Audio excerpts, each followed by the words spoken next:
It is showtime! Are you ready? Do we still have some energy left after the big day? Yes, thank you. You are all, as I said this morning, the movers and the shakers, the real A players. And I just rapped and Larry likes it.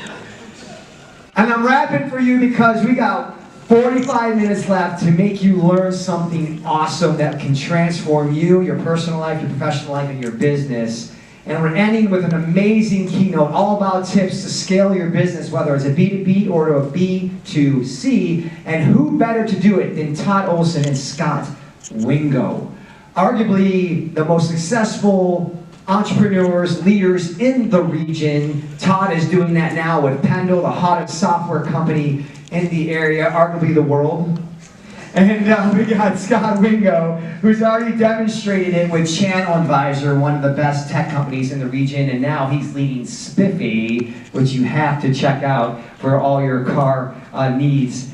And it's innovative. So this is a perfect time for you to learn about how do you scale a business from two people who had clearly done it, and done it well. So please give a round of applause for Todd Olsen and Scott Wingo as they give you tips on scaling your B2B and B2C. What's up, RTP? I'm good. Are you on?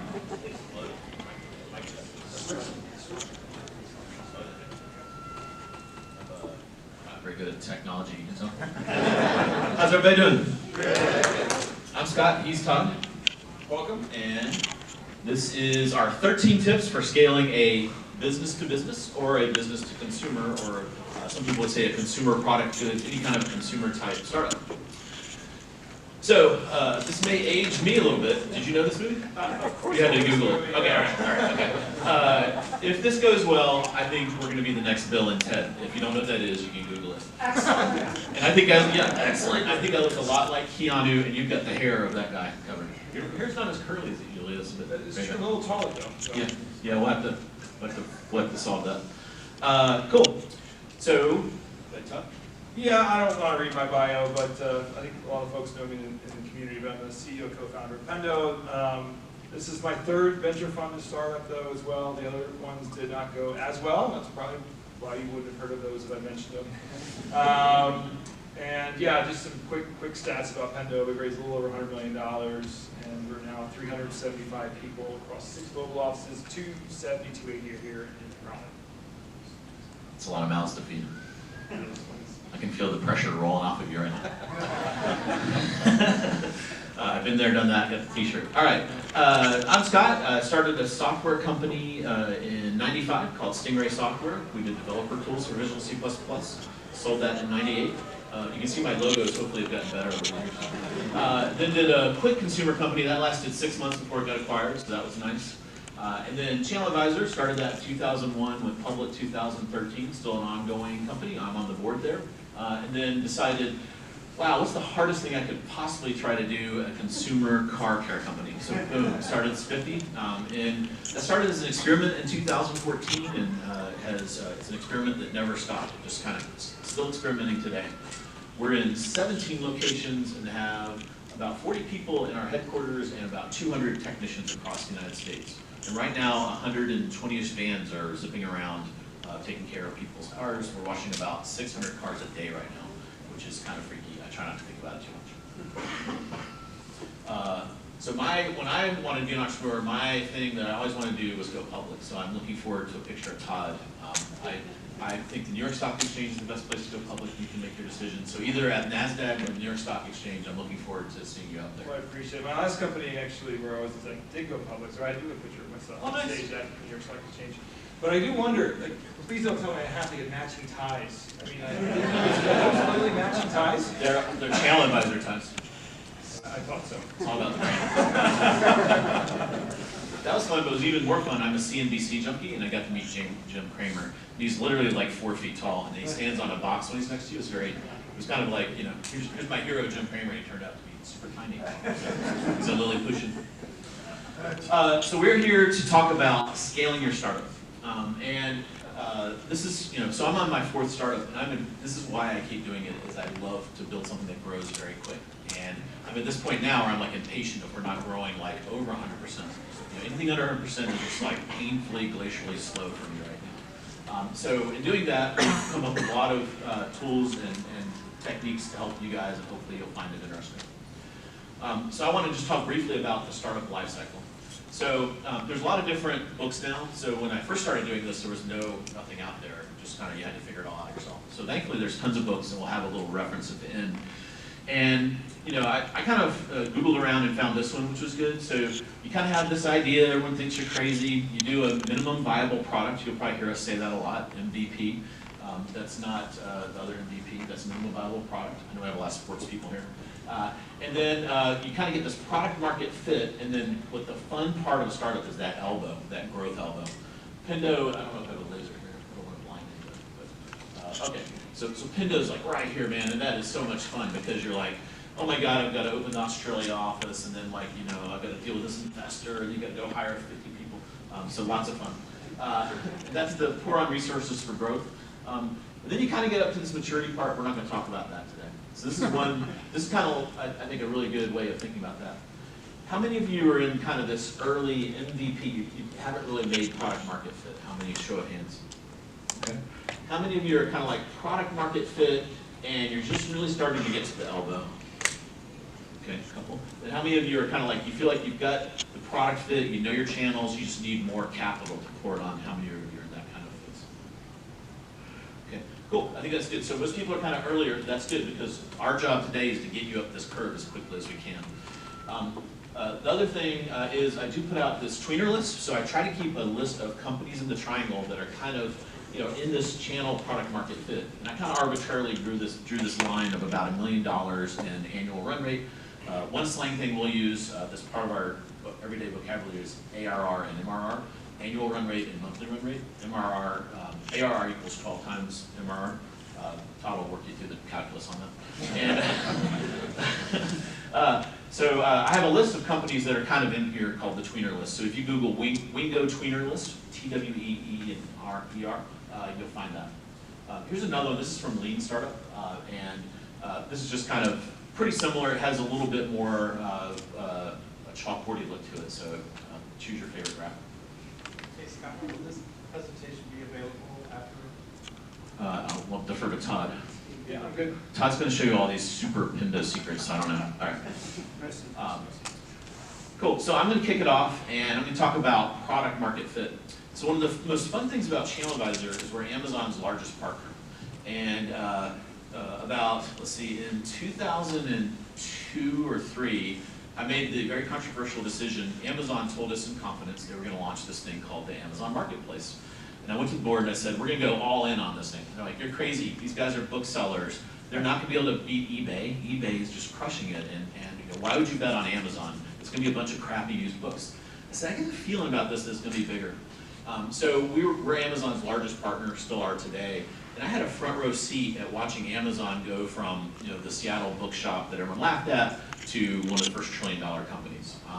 And Amazon has this really interesting, fascinating culture that you could read tons about, and I encourage that. And I have a book in the book section that shows you to do that. One of my favorite things about Amazon is they always start at the customer and then work backwards. In fact, one of the things they'll do is they'll write a press release. So they'll say, all right, we've got this idea for a new thing, let's say Amazon Prime. Amazon Prime, one of the first things they did is they wrote a press release. They went from idea to press release. And it's a really interesting exercise because it makes you start to think, well, what are the bullets in that? What's my quote going to be? And it really forms the product and gets you thinking about that customer first. So we do that all the time at Spiffy, is we always start and say, all right, what's the best thing for the customer? Let's figure that out, and then we'll figure out the other parts of that experience. So early on, we were trying to debate, should we have employees wash your car or random 1099 people?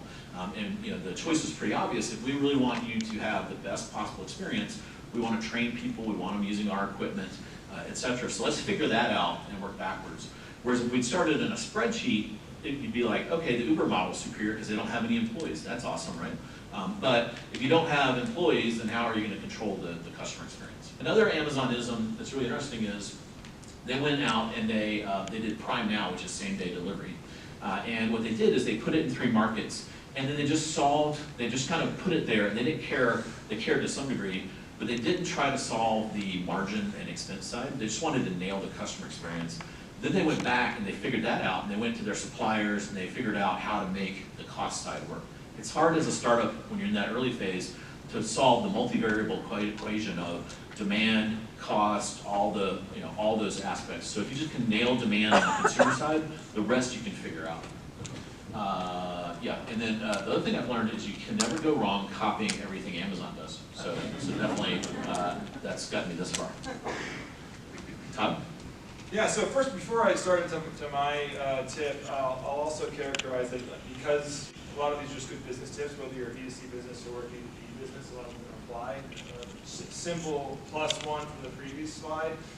We do press releases as well at Pendo, and we did our annual user conference in mid-September.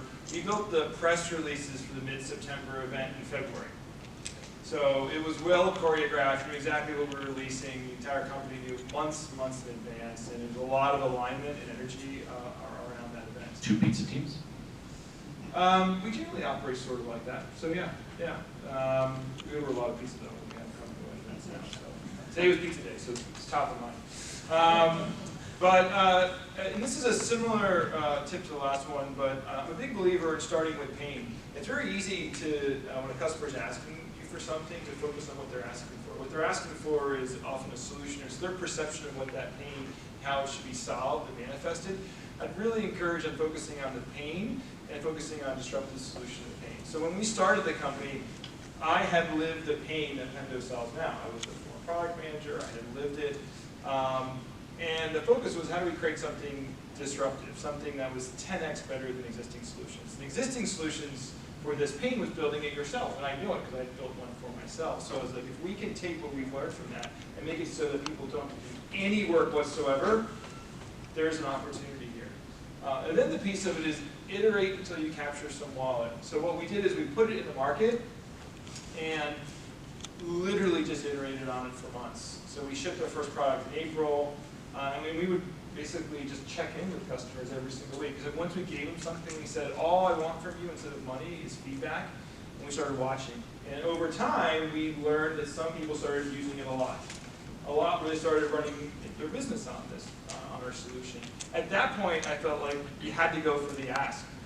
Will you pay money for it? At the end of the day, in a B2B world, if someone's not willing to part with cash, there are very few B2B businesses that are freemium models, like complete freemium models. You have to eventually get someone to part with wallet. That's a good measure of how important that pain is. So you always, if you're starting with pain, the difference between, frankly, larger companies and smaller companies is how acute the pain is and how pervasive it is. Lots of people have a really acute pain, there's probably a big market there. And that's why you see things like video conference and Zoom being such a really big market, because it's a huge problem that's actually pretty difficult to solve.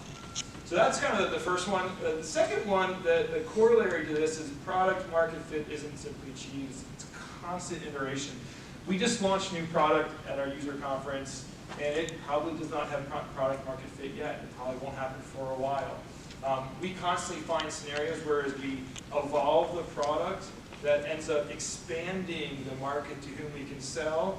At first, we don't quite have fit in that new market. So it's something you can't think of as a static binary event, like, oh, we have it. You can lose it. You can grow into new markets and not have it in those markets. So it's really important to think of it as kind of an evolutionary and iterating thing. Your market's changing.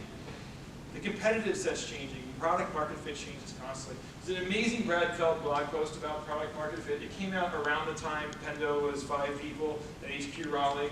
I would literally read this post sometimes multiple times per day and just obsess over certain paragraphs and trying to think, where are we in this blog post? And it was really, really helpful while framing my perception. And arguably, for a lot of the people in the audience, it's probably the most important thing that you're doing, product market fit. The difference between success and failure most often comes here. Like, we nailed the product market fit, and honestly, we were patient. The other, I guess I'll add an extra tip. When you're raising capital, make sure you give yourself well enough time to hit product market fit before you start committing to revenue. Once you start committing to revenue goals, like, your mindset will shift pretty dramatically, and you'll lose some purity in this. And you need to be really focused on nailing it because the rest of your company will be predicated on how good you did here. We're going to talk about venture capital. I think collectively we've raised between 500 and 600 million, somewhere in there, but who's counting? And you know, the best capital, venture capital is good. What's even better is customer capital because you know, it's good stuff. All right, we're going to move into team building. So you've got product market fit, and you're those 5 folks in HQ, and you're onto something. You either start to sign up for some customers, use their capital, you get some venture capital, and now you have to build the team. Yeah, so I think team is you know, product and team are my 2 biggest passions where I spend time on, and I think we'll talk a little bit more about culture later in some of the slides. But these are just some of the first tip is one I've learned along the way. But hire ahead of what you need now if you're growing very rapidly. So if you think you know what your pain problem is and what you're trying to hire, look at someone's skill set will be applicable 12 to 18 months from now. And we've done this repeatedly throughout our business, and it's paid off like in dividends. And one of the best examples are, I was looking for a VP of finance, and arguably a company at that scale, we were probably 50-ish people, did not need a chief financial officer. That sounded heavy. We certainly didn't need a chief financial officer with public company experience. But as I started meeting people in the region, I met a few CFOs with public company experience. And you know, we really hit it off, and I felt like it was a good fit. And of course, our board tells us, you don't need a CFO. And basically, everyone told me not to hire one. I did it anyway. I hired Jennifer Canlin. She was SideQuest's CFO for a while. Very, very skilled executive. And it wasn't more than a month after I hired her that we decided to raise a round of capital and buy a company in Israel, all within the same 2-month period, which both are fairly challenging. And to have an executive like that I basically just, you know, once I negotiated the transaction, both of them, I kind of passed it off to her to like run through the finish line on them. I didn't have to do a lot of work, and that's how they happened. They happened because I had a skilled executive that could handle that. So I think that's been one of the things that arguably we've done best as a business. A lot of our hires were well before we needed it. We have a chief revenue officer we hired well before we needed one, who's incredibly skilled, and we're now reaping the benefits now. We start getting more scale, because now I don't need to go find one when I'm strapped and stressed and really need one. And that's the route. What you don't want to do is you end up in this moment where like, oh crap, I really need someone with a skill set, and now I need to go find someone. That means you need to pay $90,000 for a retained search firm. You're going to meet a lot of people. Most of them are going to not be good. It's going to feel like each day is worse and worse. You don't have that seat filled because there's pressure and there's stress. You're probably feeling it yourself, which is more pressure and stress for yourself. So the sooner you do that, the better. So that's by far the most important tip. The second one is everyone says they hire well. Very few have a stomach for it. Stomach for it means it's saying no to a lot of people. The number of people that we turned down certainly in the early phase, even now, is incredible. And I was reading this article, it's pretty complete aside, but in the Wall Street Journal talking about Nick Saban. And there's this book that came out in the Wall Street Journal. Head coach of Alabama. Head coach of Alabama. And they're saying, like, what makes him separate than all the rest of the coaches? Look at his win rate. It's definitely different. And he was looking for some magic tip in the book, and there wasn't one. So the thesis came down that he just actually lived the tip more than everyone else lived the tip. And I think it comes down to hiring well. People say things like hire slow, fire fast. That's a great tip. But I think this is one where make sure the person is amazing and take your time. It's way more valuable to get it right, but much better to go slower. And yes, so I still interview nearly every person. I average 70 to 80 interviews a month. I had 3 today, fun fact. And I think it's one of the most important things I do. How'd they go? All 3 were good. One was a maybe. If you interviewed with Todd today, you got a 66% chance. One thing, so knowing Todd would say that was going to be my tip. But the other tip is, I really like this author, Scott Adams. You may know him from Dilbert fame. He's the cartoonist that does Dilbert. So number one, you got to read Dilbert because it always keeps you in kind of a good frame of mind every day. The startup stuff's tough, and you got to have a sense of humor. He uses this framework. He has a book I'll reference later, and in there he talks about, it's kind of self-advice of building a talent stack. But when I'm recruiting people, I find it really interesting that, I used not to do this, but if someone says, I speak French, I love to talk about that kind of stuff, because you'd be amazed how often, number one, the interviewee, you really kind of find out something interesting about them and that they're super passionate about. But number two, you never know when, you're suddenly going to open an office in France, or someone calls in and wants a Spanish speaker, or, you want to send someone out to do some public speaking, etc. So think about as you interview people, we tend to think about, all right, you're in marketing, I'm going to ask you some marketing questions. Obviously that person's going to have marketing in their talent stack. What other things are in their talent stack? And then it's really nice because then you can ask a question and say, what's something you want to learn when you're here? What can I do to help your career? What's a skill that you want to leave here with? Then let's talk about that as your career. And then, I always remember these things. And then as you have your one-on-ones with them down the road, you can start to build this career path for people, and it also helps with a lot of retention. So I like this kind of framing of a skill stack or a talent stack, both for hiring and then also retaining people that are great and helping them move their career along. The other thing we always say is hire smart people, get out of their way, and then take all the credit. Boom. CEO privilege. Yes, I came up with that idea. Woo-hoo. All right. General company building. So for me, again, I've been at this for a long time. One of the smartest things I ever did was when I first started my first company, there was a guy in the triangle, he's still here, named Richard Holcomb. That's his picture. And he was kind of 10 years ahead of me. So he was on his second or third company. He started Hot Software and this OBD device company he sold, all this kind of stuff. And he was always kind of 10 years ahead of me. And what was nice is I got connected to him through the NC State network. So one of our biggest assets here in the Triangle is our universities. So having someone like that I could meet right through a professor was really awesome. This was so helpful when I was getting started because we had acquisition offers, and I was like, hey, Richard, what's going on? And in a 5-minute call, I would get more knowledge from this one person than I could get from anyone else that I could possibly find. So that was really helpful, and I recommend everyone get a mentor. And I'll point out Todd's a great mentor. I'm the worst mentor. So there you go. Call Todd. What's yours, Todd? I don't have a mentor, actually. I was reading your slide deck and thinking, well, I do have this group of CEOs that go to group therapy now, which is really useful. So my therapy session's next week, actually. Looking forward to it. My tip was around building cadence into the culture day one. And it's something that I think cadence for me creates organization and structure and discipline out of chaos, and startups in some ways chaos, and there's so many unknowns. We do things like goal setting every year, from the time we're 5 people to the time we're now. We still do quarterly goals. We still do annual goals. We've been fortunate that we've hit a lot of those annual goals, so it's why I'm standing up here talking, is that we've done pretty well. But it's creating discipline and structure so the entire business knows what's the most important thing going on right now. There's always something written down. There's always some metrics behind it. And as I said, the details change as we scale. I mean, we used to have the whole company in goal setting.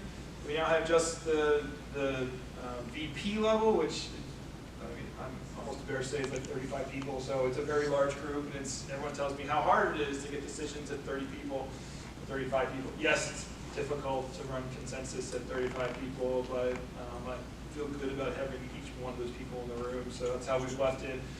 We've changed this. We used to start with OKRs, and we've used the Rockefeller habits, and now we use this thing called Rhythm. That's the other company in Charlotte. We change how we do it, but we've always done it. And now we hire professional facilitators for it, but we don't mess with it. We have a weekly executive meeting at 9 a.m. on Tuesdays, and it's kind of frowned upon if you miss it. That means we plan our schedules around it. We plan our travel around it. Everyone does not travel on Tuesdays, certainly not Tuesday mornings. So, and I think creating cadence means if you're a person in the company now to know when the decision's going to be made, bring it to the Tuesday executive meeting. You're at most waiting until Tuesday to get a major decision being made, and it just creates structure even when we're tiny. And we've done basically that since day one. You guys have big Friday beer parties, right? Is that still a thing? We don't have Epic Friday beer parties. We do bi-weekly town halls, always at the same time. Yeah, we have a lot of cadence like that built in. So you can kind of set your watch to certain things at the company. I know a lot of people in the commercial real estate industry, and they're always like, do you know this Todd Olsen Pendo company? I'm like, yeah. And they're like, he had a window put in this whole giant building so they could pass beer back and forth into this outdoor area. He's crazy. Yeah, he is. Wait until you see the next Todd. building. I have some ideas there. Oh, I know. There's going to be a zip line down into, what beers do you grab as you go down. All right, I look forward to that. All right, let's transition over into venture capital. We're going to have a little time for Q&A, so we're not going to cover all the bases here. Yeah. Todd, this one's you. This is me. So, I mean, and I think you'll probably hear similar from Scott, but optimize for the best possible partner and help grow your business. When I say partner, I mean human being as well. The human being matters. It's not just the firm, but making sure the person's a good partner with you. It matters. So many times I talk to entrepreneurs that worry way more about, well, I have to give up, X percentage of your business. And I'm much more a believer if my job is to grow the size of the pie. I stress a lot less about my chunk of the pie, because if I have a huge pie, it really doesn't matter so much what my slice is. And I want a partner that's going to be in the trenches building a huge pie. That's what I'm passionate about. I want to create that huge pie. And part of this is a common this is my second advice, is actually something this is the exact opposite of what you see on the internet. Most people say you have to know if this partner has juice, or if they can write checks. I took meetings from everyone. I still, to this day, almost, not quite maybe now everyone, but certainly in the early days I did. In our first round battery, I took a meeting from a vice president. I think he's been promoted since then. But that led to our Series A investment, which is probably our partnership at the moment, and probably bringing serious capital to the business. And if I didn't take meetings from a lot of associates, we would have never raised capital. And the reality is how a lot of these firms work these days. They use associates to vet deals, they pass them on to senior partners, and I just think it's good to meet with as many people as possible and getting feedback. So that's what I would do. I like, totally cool being there, independent of their rank and title. Another thing I found, this may not be your experience, you seem to just, Todd's got like a 100 batting average or whatever that is. I kind of have to meet with 100 people to get to yes a lot of times. So every time I kind of view it as I got to get to those 100 people as fast as possible. So I'll meet with an associate or the associate's assistant or whoever I need to get to through my 100 meetings. For venture capital, number one, just because we're talking about venture capital, not every business should raise venture capital. So one of the fun things about the tweener list that I do, there's about 120 companies.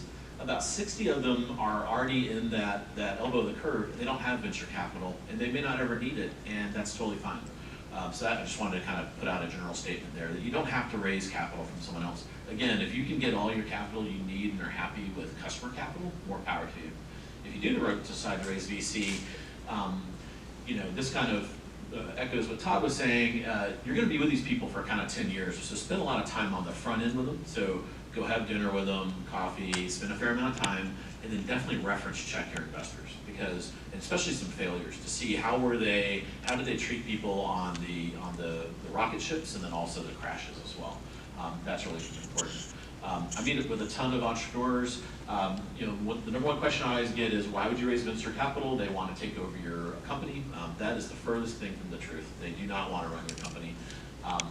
To Todd's high point, when ChannelAdvisor went public, this is because it's a public company, this is all public, I ended up owning like 8% of the company when it went public, but it was a public company. So there you go. I wouldn't have gotten to that point if I had owned 100%. I would have had 100% of zero. So I think it's a fair trade-off. The other thing is you start to, it kind of feels like having a boss or a set of bosses, and you have to kind of manage that whole thing, right? So if you have some bad news, if you're going to miss something, if someone's leaving, bad news for your board should travel faster than any good news. So you don't ever want to have a surprise, at a board meeting. That's kind of cataclysmic. So, hey everyone, glad you can meet. Here's all the good stuff. And by the way, my chief revenue officer is leaving, and we have these 3 problems that I'm going to leave to the last 5 minutes. That's a recipe for a really, really bad investor relationship and a board meeting. This is the Bull City guys. So, they're fun because I've known them they've been investors for 10 years, so I'm always trying to get them to do more wackier stuff. So this one's like, come on over and take a picture with the penguin mascot. Okay, sure. Last, we want to talk about exit planning. Todd's favorite phrase. A lot of entrepreneurs say, well, how do you think about the exit and how much time do you put in it? And the answer is, I actually don't. I've had essentially 3 exits, and I haven't ever really started at exit. So I always build a great company, and the exit will come. It's kind of like the field of dreams of entrepreneurism. So what is a great company? If you look at, we could have 50 investment bankers in here, and they spend a lot of our time. They're all going to show you one money chart, which is the companies that get acquired for the most at strategic valuations are growing. So growth is the most important thing that acquirers, IPO buyers, etc., are looking for. A lot of people in the channel advisor world of retail, I talk a lot about Amazon, and invariably they'll be at a retail conference and someone from Macy's will raise their hand and they'll be like, it's not fair that Amazon's stock is worth all this and they don't even have a profit. And what they don't understand is Macy's is growing 5% and Amazon is a $100 billion company growing 30%. And that's why Wall Street loves Amazon and continues to allow them to run without a profit. Investors and acquirers love growth. That's why we're here to talk about growth. Todd and I love growth. Growth is our biffle. I have a teenage daughter. So my advice to you is if you're an entrepreneur and you're spending all this time thinking about an exit, you're kind of doing startups wrong. You build a great company, get customers, make them happy, deliver a 10 times better experience, be it B2B or B2C, and the exit or liquidity event will follow. And first off, because I didn't do this slide before mine, I 100% agree with everything you just said. So never ever build a business for exit. Build a great business. Exits come. So I 100% agree. I'll start with my last tip first. I just despise the term exit. It implies I'm going somewhere. So I at some point have to return capital to my investors. So we have to have a liquidity event. That's part of my promise to them when I take it. But I hope I'm still there, and I got a ton of energy, and I don't plan on going anywhere anytime soon. So. They should call it an investor exit event because the entrepreneur ain't going nowhere, folks. Yeah, no, I like where I am. But my tip was know what you want. Different entrepreneurs, different companies, different potential outcomes, and this goes down to whether you actually want to raise capital or not, or whether you should. Know that when you do raise money, there will be expectations associated with that. So if you're in a place where you feel like you'd be really happy with something much less than that, then it's okay to shoot for that. Like every business is different. And it's important to know what you're signing up for very early on, right? If you're signing up for just going for it, then great, go for it. But if that's not what you want to do, like all power to you. It's your business, it's your life. No one should put you in a box. I think that's really, really important. So, but know the implications of doing things. So, yeah, that's all I got there. All right, so these are just some general kind of tips. Todd, you're up first. Yeah, growth hacks. And given that I'm coming in from a B2B perspective, there's going to be some color. Most of growth in B2B business has some sales component. Some doesn't. There's definitely a lot of what we call product-led growth businesses today, and actually arguably our company helps fuel product-led growth for a lot of companies.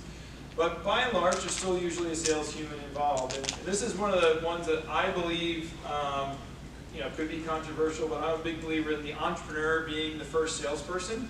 Yeah, you can't outsource the first few sales. I know that for me, I thought the turning point for the company is when I personally started closing deals. I had never closed a deal in my life. I would never call myself a salesperson. I'll never forget, I met with an angel investor here locally, pretty prominent guy, Bruce Bain. Sorry, mispronounced. Bruce asked me, did I ever close a deal? And I looked at him and I was like, well, I've been to deals. I've watched them take place. And it's really good advice, because I hadn't actually transacted personally. So we got to the point in Pendo where we were, of course, my board, my seed investors, like, go hire a salesperson. And then, of course, no, don't hire one. You got to hire two first because one could be bad. So you always hire two first. That risks it. I thought about it, and we had a lot of pipeline, and I ignored the advice, and I just went out there myself and went all in. I stopped coding, I stopped doing anything product related, just started pounding calls, and started closing deals. And the power in that is that it goes back to product market fit, which was the first section, is that in the early stages, our product wasn't done. So by me selling, by me asking for money, I very quickly got product feedback I wasn't getting just by asking people what they thought. Because now I'm asking people to part with cash. And it actually started, and then because I'm a product person, I went back to the product order and I changed the product really fast. And I do things crazy like be willing to make commitments to customers to win deals. And by the way, I'm totally okay with that in the B2B world when you're small. It gets very dangerous when you get to in our scale. We still do it, very small degree. But yeah, if you're trying to win a deal, what's better proof than someone willing to part with lots of money? Yeah, I'll go build that. That seems useful. But if you outsource that to someone, that person won't feel comfortable asking. They won't be as aggressive. They won't see everything as malleable at this time. They're trying to sell what's in the truck. You want salespeople to sell what's on the truck, and those early ones won't do that. So big tip is do it yourself. It may take getting outside your skin and changing who you are. I'm a different person today because of that experience. I now cannot live through the end of a quarter without becoming a different human being. My wife hates it now because I literally am a different human being. Like I shut down everything. My parents don't visit me now during the end of the quarter. They know, basically stay away from my house. Unless we're above our number already, I won't talk to them or anyone. I get home late. I'm a different human being. But I'm that because I did this. So that's the first tip. I don't know if it's a hack, but it worked.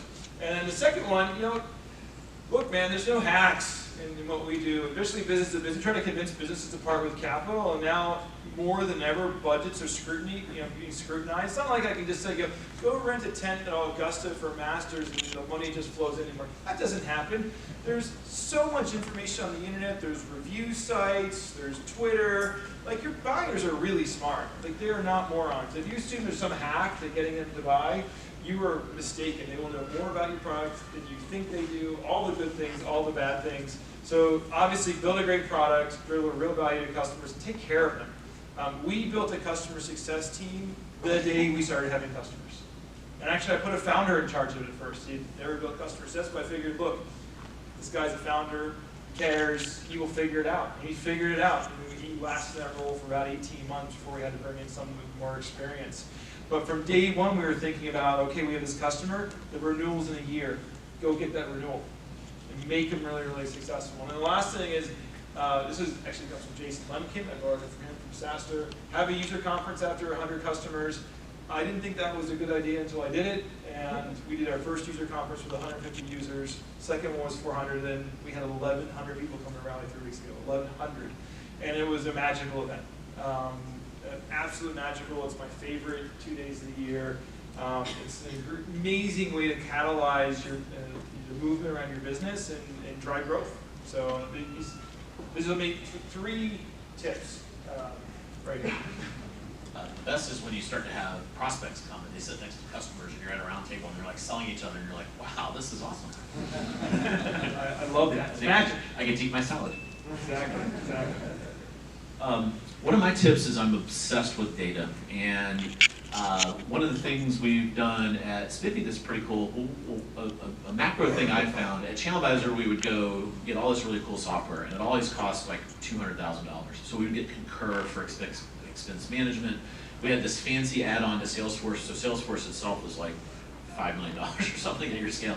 So you're like writing this Salesforce, and then you go have to buy all these freaking Salesforce add-ons. You're like, why am I paying $5 million? Anyway, so there's a really nice Salesforce add-on. Once you spend your $5 million for everyone to have it, then you can get this like real-time dashboard for only $200K. One of the fun things I found at Spiffy is all this stuff's available for like $50 a month now. So we have a Concur clone called Abacus, $50 a month. Boom. That's like, I can't do the math. What is that? 900 and I don't know. That's like 950 savings. And then this is this awesome little tool called Gecko Board, like the lizard, G-E-C-K-O, Gecko Board.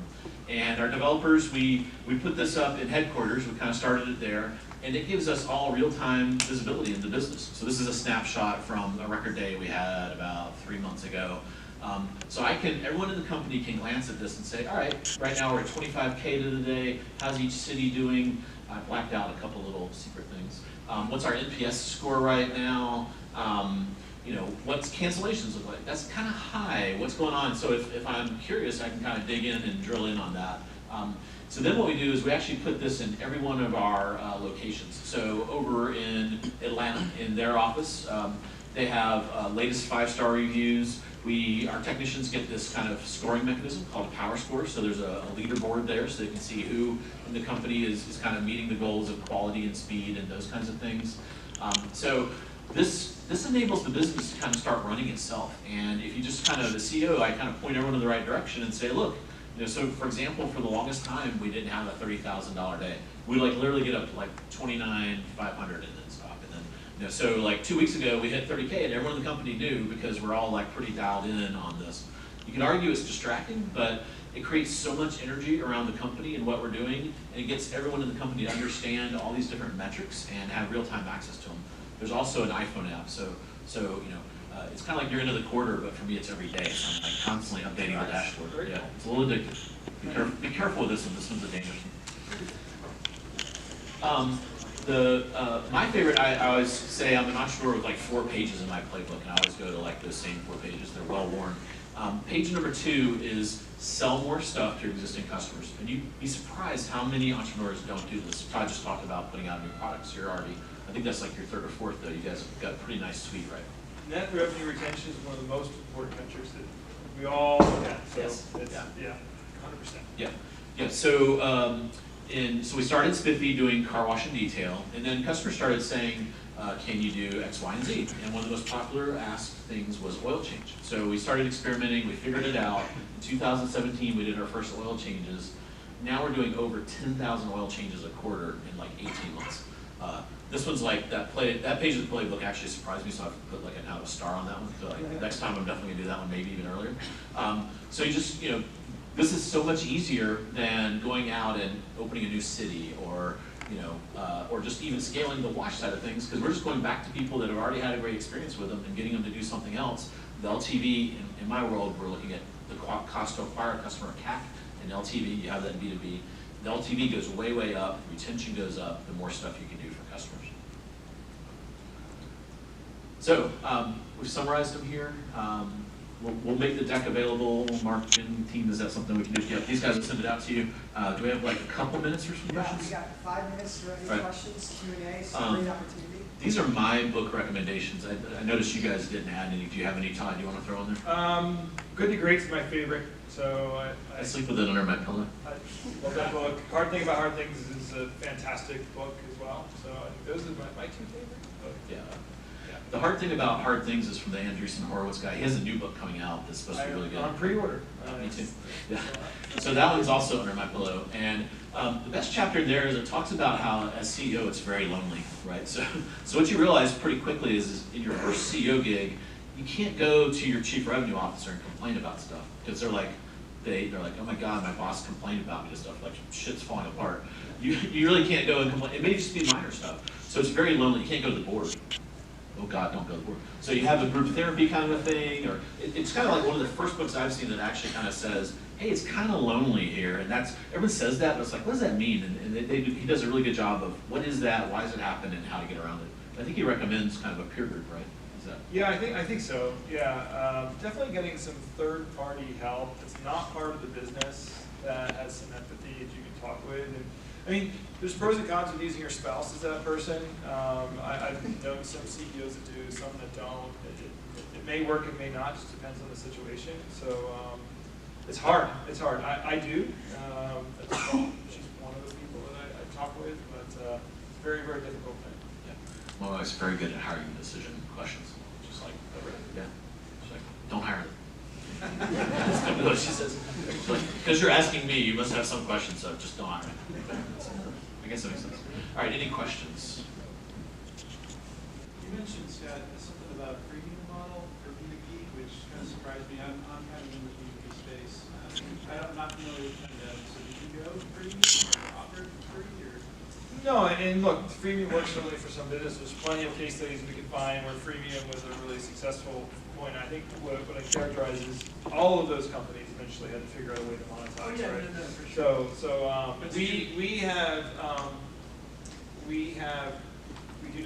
We have a freemium, a free NPS product, but I would say it's not a very important part of our business. Did you do like an early adopter special? Did you give it away? So you had paying customers. Well, we would have early beta customers we didn't charge. It was very, very early. Once we started charging, we'll do a trial, but a trial is, limited to, it used to be 30 days or 60 days, probably now probably more like 10, 14. It's probably really tight now. I suspect that I did the time frame, but yeah, we'll people try it. That's about it. If you're interested in premium, Dropbox, Constant Contact are kind of like the two case studies of, everyone always talks about with premiums that kind of grew, and MailChimp, you can't forget MailChimp. Kind of Yeah, thinking back to your first few sales, like 1 through 10, what percentage of those sales were like you selling that you had, and what percentage were selling things that the person you're selling to said, I need X, Y, and Z, you have X, and you build Y and Z, I'll buy it. Was it more that, or was it more, kind of your thesis of what people wanted? Look, I don't have exact percentage for you, but I mean, I think we were always selling. When you're a tiny company, you've been around for a short period of time, you're always selling a little bit of roadmap. If you're not selling a roadmap, you're not doing something right, So like, even today, people are buying things and they want more, and we're selling them the vision of more. And I always say, when companies are buying, investing in you, and actually big companies want this very often. I was talking to a big company, we just bought a company in May, and I was talking to their biggest customer, and they said that one of the reasons we bought that product in the first place is that we knew we could influence their roadmap. And we'd rather go with a startup that we can influence their roadmap because we have unique needs. And they were actually stressed the fact that we bought them and we're much bigger, and I could say no more because I don't need that one customer as badly as that small business did. So, but in those early days, yes, we made all sorts of crazy commitments and did all sorts of aggressive things to test and win business, and all of those were the right decision. And the funniest one ever, it's a funny story. We Cisco WebEx came at us, local team, and they really wanted our product on mobile device. And we had no mobile developers and never thought about it. And I went back to the engineering team, they're like, Todd, that'll take about a year to do. And so they're on the phone, and the buyer asked me, well, when are you going to have mobile? I was like, if we start to go out in a month. 1 month. And the engineers on the phone, like, literally almost crippled. You could see it through physical thing. No one's going to argue with me on the phone. And we got off the phone, and I said, look, they're just using that to test me to see whether this is real or not. I highly doubt they'll take us up on it. And sure enough, deal went away, and people sometimes will ask for things as a way to question your commitment, and you have to qualify it fast. I mean, in sales, we always say, ask for the no. So if I take the number one objective off the table, I'm getting to a no faster. That's one fewer people wasting my time. So, I'd be very aggressive in the early days. What you'll start to see is every customer in those first 20 or so, they all think they have unique corporate requirements, but when you put them on a whiteboard, you'll start to see these clusters, and then you're kind of like, there will be a couple satellites out there, and you put an X through those, but the Venn diagrams actually overlap a lot more than you think they will. And then you'll tell, then that's your chance to kind of like turn it back on them and say, we're going to do this for you, Mr. Customer, even though I know secretly I've got 10 other people I'm going to sell that exact same message to. It's not unethical if you say it the right way. So after day one in launch, what is the best way to collect the customer feedback? There's a lot of tools. I mean, basic surveys, phone calls. I mean, we use our own product for a lot of surveys now because our product actually does in-product surveys, so we use ourselves for a lot of things. The answer is buy Pendo. Answer for a lot of questions is that, but we are on the expensive side of Scott's. It's tool examples. Worth every penny. Yeah, but there's a lot of tools. I mean, MailChimp is actually a great tool. There's plenty of SurveyMonkey, Google Forms. We used those in the early days when we had the money. There's lots of cheap ways to do it. The nice thing on the consumer side, so getting B2B feedback is like pulling teeth, and I found like the customer success team is the best way to do it, like people in relationships. It's just really hard to send a survey out and get too much back that's useful. On the consumer side, the wonderful thing is consumers are more than happy to give you their feedback. So we get a lot of feedback every day. All right, we have time for one more question. Yes? I have a question for Todd. So I'm in an early stage and a big fan of Pendo. I wanted to ask a little bit of a different question. How would you describe, or can you take us through the journey of your day-to-day in like the first 1 or 2 years at HQ when you were at HQ, or when you were super early? Yeah, absolutely. And the greatest thing about the most fun part, I think, we see is our jobs do change dramatically based on where you are on that curve and scale and event. And we always joke, I would never, and I think I saw this with the CEO of it last year, we would never have hired myself for this role. I mean, if you look at my resume, I've never been the CEO of a company this size, so you would probably wouldn't do that. So this is the one role where we don't hire for experience necessarily, and we're constantly learning on the job, and that's actually what's exhilarating and fun and creative. But in the early days, I literally coded pretty much day in, day out. For the first 10 to 12 months, very, very boring existence. In some ways, it was one of my most fun times. I would come to work, I would basically sit for a computer. I mean, I was also the product manager, largely on it, and I also solicited these beta customers. That's 90% of what we did. We did do monthly board meetings, so we'd prep for a board meeting. We would do town halls even then. We'd do a management meeting, it was like 3 of us. But that was it, you know. And then fast forward to that second year was a lot about sales. I sold. I sat in the sales floor. If I wasn't selling, I was on a phone coaching, but I was closing deals. And I moved my desk now to where I focus some of my energies, and at that time was sitting just in sales. And that was probably year 1 and year 2. That's really all that mattered. It's kind of, there's some book I think it's called Nail It, Scale It. So if nail it, product market fit, that was that first year. And bleeding into the year and a half, second year is around how do I scale this? Can I scale this thing? And those were the first 2 years. So, Scott, something you want to add to that from your perspective? No, so I'll echo going back to my talent stack thing.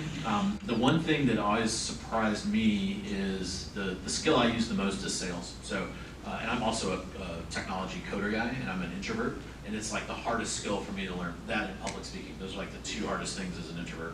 But I love sales now. There's like this addictive like thrill of the hunt, and and then like just getting that feedback from that customer is really addictive. And that was the sad thing about going public at ChannelAdvisor is suddenly I'm constantly in meetings with all these financial analysts who are very nice and interesting, but I'm just explaining what the company does over and over and over again, and it's really hard to stay connected to the customer in that context. So that's kind of like, when you're up in that maturity phase, it's kind of fun to start back over and go again. It's a little masochistic, but that's who I am, I guess. And then I was just going to point out to the gentleman that asked the question, like, your day is defined by where you are on here. If you're down here, you should be coding and talking to prospects, and here you're talking to customers, and here you're hiring and building the team and investing, and et cetera. So a lot of it, your day-to-day pie chart of your time is where you are on this curve. And it is important to say, where you spend your time matters a lot. It's indicative of what you think is the most important use. It also tells your team a lot of things, where you do your time, and I'm very, very careful. We've hired a lot of really, really seasoned executives. If I try to come in and do their job for them, we think they'll stay. Of course they won't stay. I have to give them space. So I try to inject myself in areas where I provide most leverage. As I said earlier, I interview nearly every person. I do 90 one-on-ones with nearly every person. I focus a lot on culture. I focus a lot on team, and then I do a handful of external things, and then product, because I come from a product background. But that's kind of where I spend the bulk of my time today. It's funny talking to people that interview at Pendo. They're like, I got to interview with Todd. it's like a thing if you make it to the Todd level. It's awesome. He's like the boss guy in Mario Kart. Well, Scott, Todd, thank you. We are so honored to have 2 of the best leaders, executives in the region to be here for you to put this much time into a great presentation. How about we all rise, please, stretch your legs, and give them a round of applause, standing ovation. Thank you so much for all you do for the region.